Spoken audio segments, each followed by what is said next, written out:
మీట్లో జగన్ గారు అడిగింది ఏంటి, చెప్పిందేంటి? మీ దగ్గర దానికి సమాధానాలు ఉంటే ఆ సమాధానాలు చెప్పాలి. కానీ వైఎస్ఆర్ కాంగ్రెస్ పార్టీ మీద నిందలు వేయడానికి పొలోమని పచ్చ బ్యాచ్ కుప్పలు తెప్పలుగా ప్రెస్ మీట్లు పెట్టడానికి మాత్రం ముందుకు వచ్చేస్తారు. వాస్తవాలని వక్రీకరిస్తూ అసత్యాలని విస్తృతంగా ప్రచారం చేస్తూ విషపు కత్తులకి తేనెని అద్ది ప్రజలపై ప్రయోగిస్తూ వైఎస్ఆర్ కాంగ్రెస్ పార్టీని నిందిస్తూ విషపు గుళికలకు విజన్ అనేటటువంటి ఒక విజిటింగ్ కార్డ్స్ అద్ది ఇవి ప్రజలపై ప్రయోగిస్తూ నిత్యకృత్యంగా దోపిడీని కొనసాగిస్తున్నటువంటి మీరు నిన్న 1:30 సమయంలో వాడినటువంటి పదాలపై నిజంగా జవాబులుంటే బయటకు వచ్చి చెప్పాలి. అది కాకుండా దళితులుగా ఉన్నటువంటి కొంతమంది ప్రజాప్రతినిధుల్ని అడ్డం పెట్టుకొని చంద్రబాబు నాయుడు గారు వారిని ముందుకు ప్రయోగించేసి జగన్మోహన్ రెడ్డి గారు చేసినటువంటి ప్రసంగం ఆద్యాంతం మొత్తం వదిలేసి వ్యక్తిగత దాడి చేయడానికి తెరలేపుతాడు. ఇతని విధానం ఎలా ఉంటుందంటే కాకుల్ని కొట్టి గద్దల్ని మేపే విధంగా ఉంటుంది. ప్రజల దగ్గర చేరవలసినటువంటి సొమ్ముని దోచేసి తెలుగుదేశం ప్రజాప్రతినిధులకి దోచిపెడుతున్నటువంటి ఈ వ్యక్తి ఈ దోపిడీపై మాట్లాడితే దాని మీద సమాధానం చెప్పేటటువంటి మంత్రి కానీ ప్రజాప్రతినిధి కానీ ఎవ్వడు ఉండడు. తిట్లు దండకం వద్దడానికి చంద్రబాబును ప్రసన్నం చేసుకోవడానికి ఎప్పటి నుంచో రాజ్యసభ లేదా గవర్నర్గా ఉండాలని ఉవ్విళ్ళూరేటటువంటి కొంతమంది నేతలు వచ్చేస్తారు. వర్లరామయ్య గారు, హోంమంత్రి గారు, ఆవిడ శాఖను మాత్రం గాలికి వదిలేస్తుంది, అధికార ప్రతినిధిగా వాలిపోతుంది ప్రతిదానికి. సో వీరు మాట్లాడినటువంటి మాటలను ఒక్కసారి కానీ మనం గమనించినట్లయితే జగన్మోహన్ రెడ్డి గారు చాలా స్పష్టంగా 1,75,112 కోట్ల రూపాయలు అప్పులు చేశారు, 17,000 కోట్ల రూపాయలు విద్యుత్ మీద మీరు అదనంగా ఛార్జీలు మోదారు, ఈ రాష్ట్ర ఖజానా మొత్తం కొల్లగొట్టేస్తున్నారు, ఈ రాష్ట్ర ఆదాయం ఏమైంది, కేంద్రం నుంచి తీసుకొచ్చినటువంటి ఆ యొక్క పద్దు ఏమవుతుంది, ఈ రాష్ట్రంలో మీరు ఒక్క పథకం కూడా ఇవ్వకుండా ఈ డబ్బంతా ఎవరి జేబుల్లోకి వెళుతుందని స్పష్టంగా అడిగారు కదా. 4-5 ప్రెస్ మీట్లు పెట్టినటువంటి వాళ్ళల్లో ఎవడన్నా ఒక్కరన్నా బాధ్యతగా సమాధానం చెప్పారా?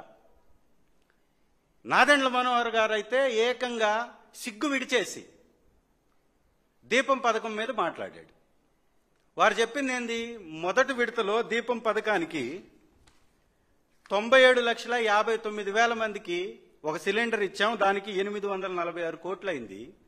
రెండవ విడతలో 91,10,000 మందికి ఇచ్చామంటాడు. ఈ రెండిటి మధ్య వ్యత్యాసం ఎంతండి?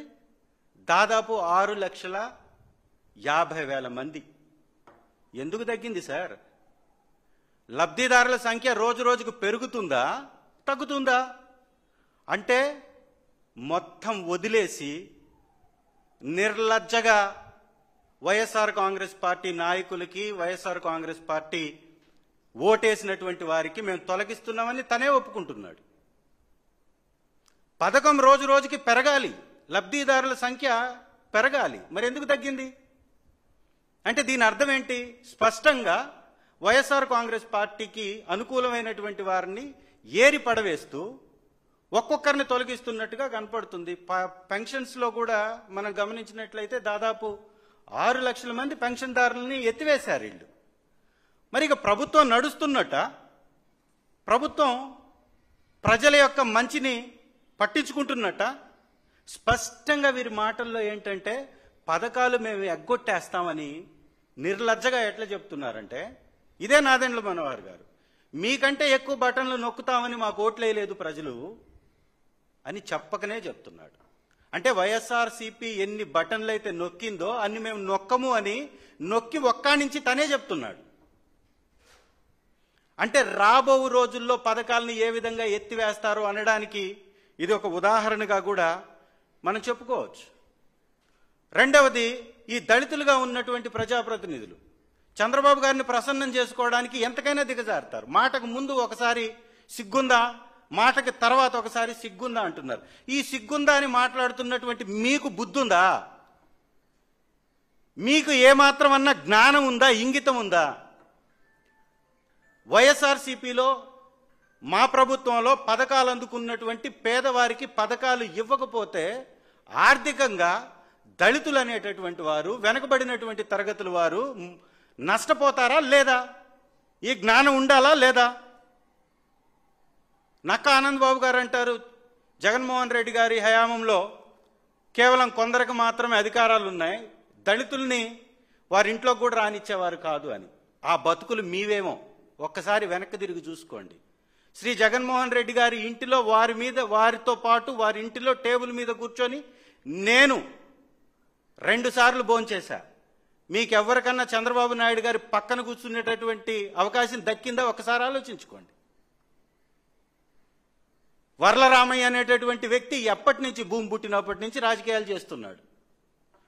ఈ రోజు వరకు ఏం సాధించేవాయా నువ్వు? ఏంటి నీ బతుకు? ఎక్కడుంది? ఏ స్థానంలో ఉన్నావు నువ్వు కూర్చొని? జగన్మోహన్ రెడ్డి గారికి తిట్టడానికి ఉపయోగిస్తున్నారు, నిన్ను గుర్తుపెట్టుకో.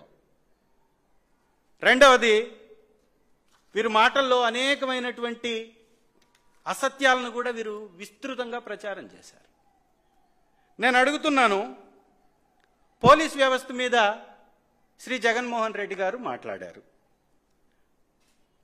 ఒక సిద్ధార్థ్ కౌశల్ అనేటటువంటి అద్భుత భవిష్యత్తు కలిగినటువంటి వ్యక్తి రాజీనామా చేశాడు అంటే మీ ప్రభుత్వం తీసుకుంటున్నటువంటి విధానాల వల్ల కదా.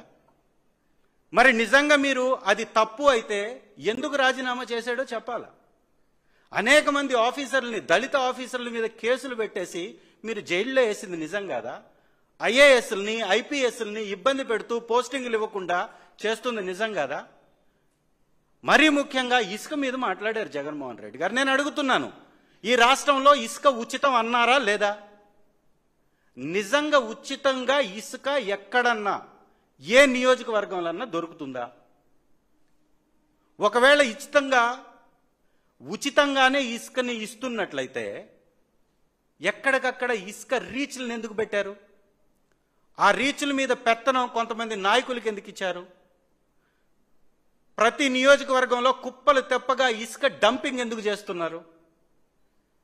ఇసుకని తీసుకొచ్చేసి బాహ్య ప్రపంచంలో అమ్మనివ్వకుండా కొంతమంది చేతుల్లో ఇసుక వ్యవస్థను మొత్తం పెట్టి, పోలీసులను అడ్డం పెట్టి, ఆ ఇసుక ఎవరైతే స్వచ్ఛందంగా అమ్ముకుంటున్నారో లేదా ఇసుక ఎవరైతే స్వచ్ఛందంగా తరలిస్తున్నారో వాళ్ళని భయపెట్టి కేసులు కట్టి బండ్లని పోలీస్ స్టేషన్లో పెట్టి, మరి పోలీసు వారు ఎందుకు కేసులు కడుతున్నారా? మరి ఇది స్కామ్ కాదా? ఇది డీజీపీలు చేస్తున్నటువంటి తప్పు కాదా? సిఐల ఆధ్వర్యంలో, పోలీస్ స్టేషన్ల ఆధ్వర్యంలో జరుగుతున్నటువంటి తప్పు కాదా? దమ్ము ధైర్యం ఉంటే మాట్లాడినటువంటి 10 మంది నేతలు ఎవరైనా కానీ రాండి నా నియోజకవర్గంలోకి. ఎర్రగొండపాలెం పోలీస్ స్టేషన్కి అతి సమీపంలో ఒక కుప్పగొట్టి తెలుగుదేశం నాయకుడు 1100 రూపాయలకి ఇసుక టన్ను నమ్ముతుంది, నేను నిరూపిస్తా. ఇక్కడ ఉన్నటువంటి మీడియా మిత్రులు ఎవరైనా రండి. మార్కాపురం నుంచి ఒంగోలు వెళ్ళేటటువంటి రోడ్డుకి దాదాపు 100 టన్నుల ఇసుకని కుప్పలు పెట్టి మార్కాపురం తెలుగుదేశం ఇన్ఛార్జ్ ఆధ్వర్యంలో ఇసుక రీచ్ని పోలీసు వారిని అడ్డం పెట్టి చేస్తుంది నిజం కదా? దీని మీద దమ్ముంటే మాట్లాడండి అయ్యా. కాకమ్మ కబుర్లు చెప్తూ అసత్యాలని వల్లించడం కాదు. ఇంకొక మాట ఏమంటారంటే, తెలుగుదేశం పార్టీ నాయకులు నక్కా ఆనందబాబు గారు YSR Congress party drama party అంటారు. నిజంగా ఒక్కసారి ఇక్కడ ఉన్నటువంటి మీడియా మిత్రులందరూ ఆలోచన చేయండి. సినిమాల్లో డైలాగులు సినిమాల్లోనే ఉంటాయి, సినిమా చూసి బయటకు వచ్చేసిన తర్వాత దాని గురించి పట్టించుకోవద్దు అని ఈ వ్యక్తి అంటాడు. ఇది కేవలం వినోదం కోసమే తప్ప జ్ఞానం కోసం కాదు అంటాడు. నిజంగా వీళ్ళ అజ్ఞానానికి ఆస్కార్ అవార్డు ఇవ్వాల. ఎంత అజ్ఞానులు అంటే వీరు స్కూల్ విద్యార్థుల్ని మంచి మంచి సినిమాలకి ఈ రోజు కూడా తీసుకువెళ్ళి చూపించేటటువంటి విధానం మన రాష్ట్రంతో పాటు దేశంలో కూడా ఉంది. సినిమా అనేది వినోదంతో పాటు విజ్ఞానాన్ని అందించేటటువంటి ఆయుధం. నిజంగా సినిమా అనేది కానీ లేకపోతే మీ పార్టీయే లేదు, మీ పార్టీకి పుట్టుకే లేదు. సినిమా అనేటటువంటి ఒక సాధనం ద్వారా వచ్చినటువంటి పార్టీయే మీ పార్టీ. ముందు ఆ జ్ఞానాన్ని పెంచుకోండి. మీరు ఇంత బుద్ధి లేకుండా వచ్చేసి టీవీల ముందు కూర్చొని మాట్లాడితే ఎట్లా? సినిమా అనేది వినోదంతో పాటు విజ్ఞానాన్ని అందించేది. నిజంగా డ్రామాల పార్టీ ఎవరిదో ఒక్కసారి చూద్దాం.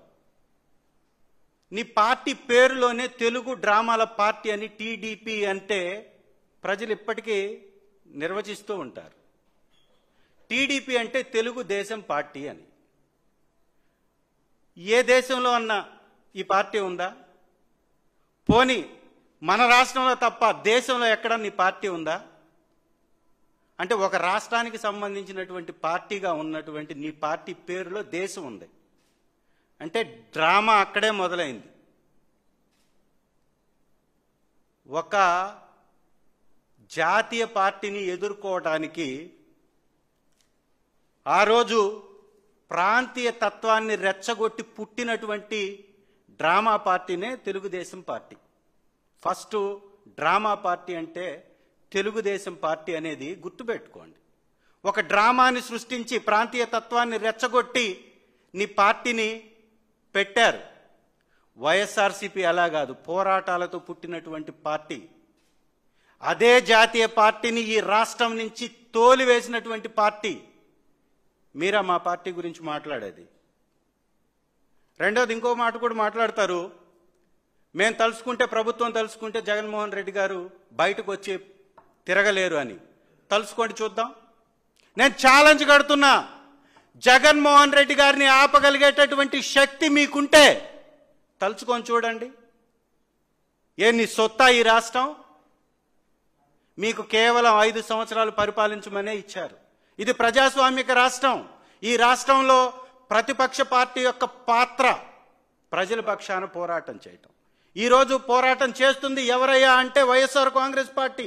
ప్రజల పక్షాన నిలబడుతుంది ఎవరయ్యా అంటే వైఎస్ఆర్ కాంగ్రెస్ పార్టీ.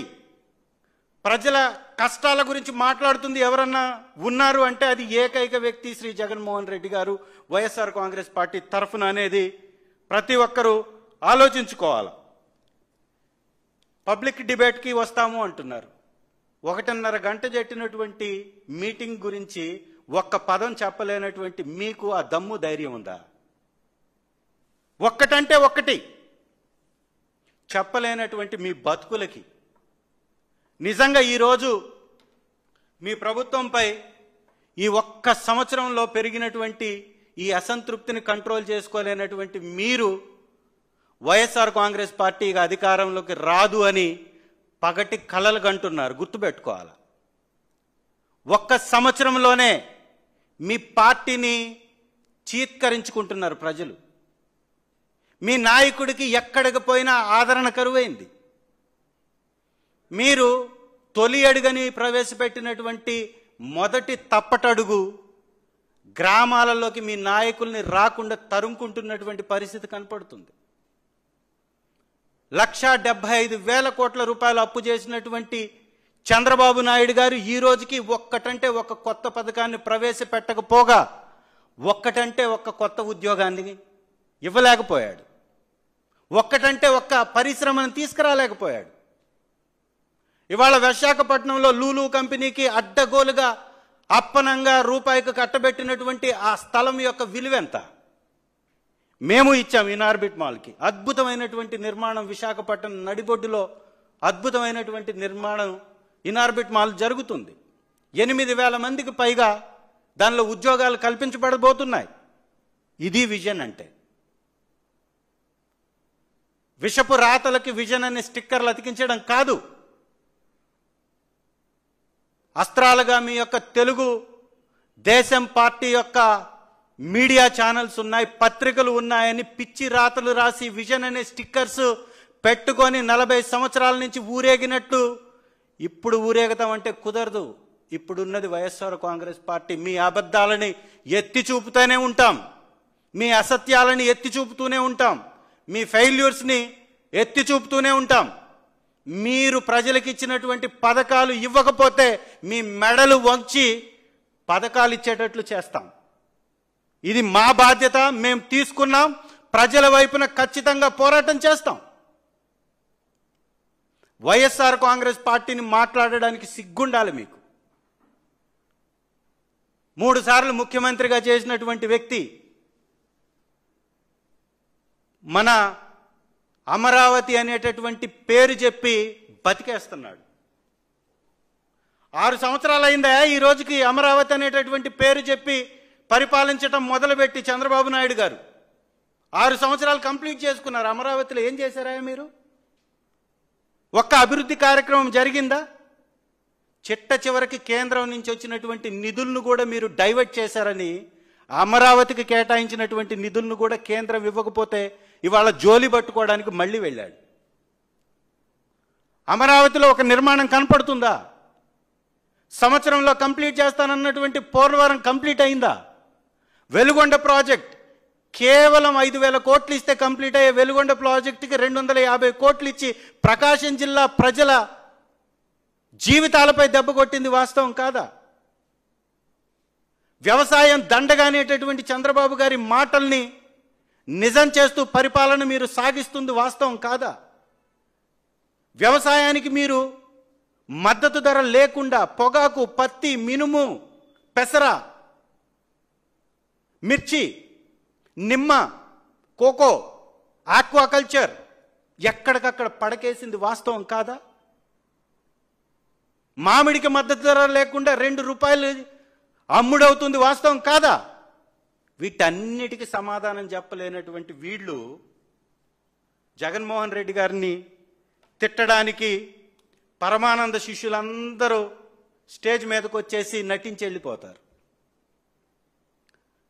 దళితులంటే అగౌరవం. నిన్న కూడా వారి మాటల్లో వారు మాట్లాడుతూ గలీజ్ బ్యాచ్, గంజాయి బ్యాచ్ అని మాట్లాడుతున్నారు. నువ్వు పుట్టినటువంటి జాతిని కూడా గౌరవించుకోలేనటువంటి స్థితికి దిగజారిపోవటం నిజంగా తెలుగుదేశం పార్టీలో ఉన్నటువంటి దళిత నేతల యొక్క దిగజారుడుతనం కాదా అని నేను అడుగుతున్నా. ఒక దళిత బిడ్డని రోడ్డు మీద పడవేసి కొడితే సపోర్ట్ చేయవలసింది పోయి గలీజ్ బ్యాచ్, గంజాయి బ్యాచ్ అని డిప్లొమా చదివినటువంటి విద్యార్థుల్ని మాట్లాడుతున్నారంటే ఇంతకంటే దిగజారుడు తనముందా? కాబట్టి జగన్మోహన్ రెడ్డి గారు చెప్పినటువంటి ప్రతి ఒక్క విషయం వాస్తవం.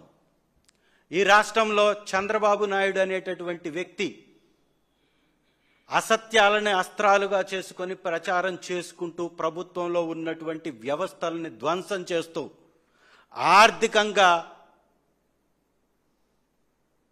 ఒక అభద్రతా భావాన్ని వైఎస్ఆర్ కాంగ్రెస్ పార్టీ శ్రేణుల్లో కల్పించి ఆర్థికంగా బలపడాలనేటటువంటి ఒక నీతితోటి మాత్రమే పరిపాలిస్తున్నాడనేది ఇది వాస్తవము. ఇలాంటి నీ యొక్క ఎత్తుగడలు సాగవు. వైఎస్ఆర్సీపీ ఇప్పటికే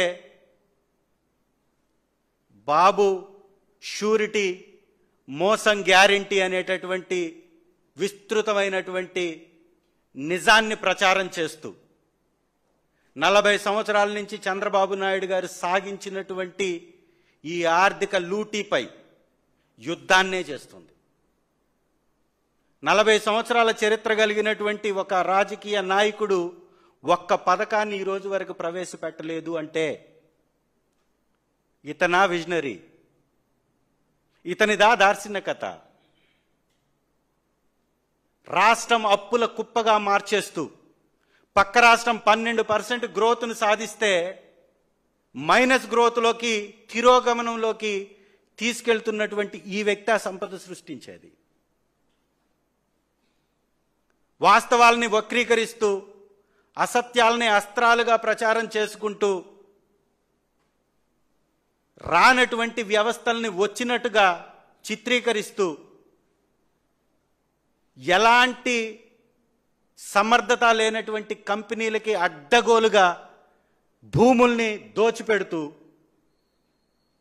ఏమన్నా మాట్లాడితే సంపద సృష్టి అనేటటువంటి వికృతమైనటువంటి ఎవరు నమ్మనటువంటి అసత్యాలను ప్రచారం చేసుకోవటం వారి యొక్క నీతిమాలిన పరిపాలనకి నిదర్శనం.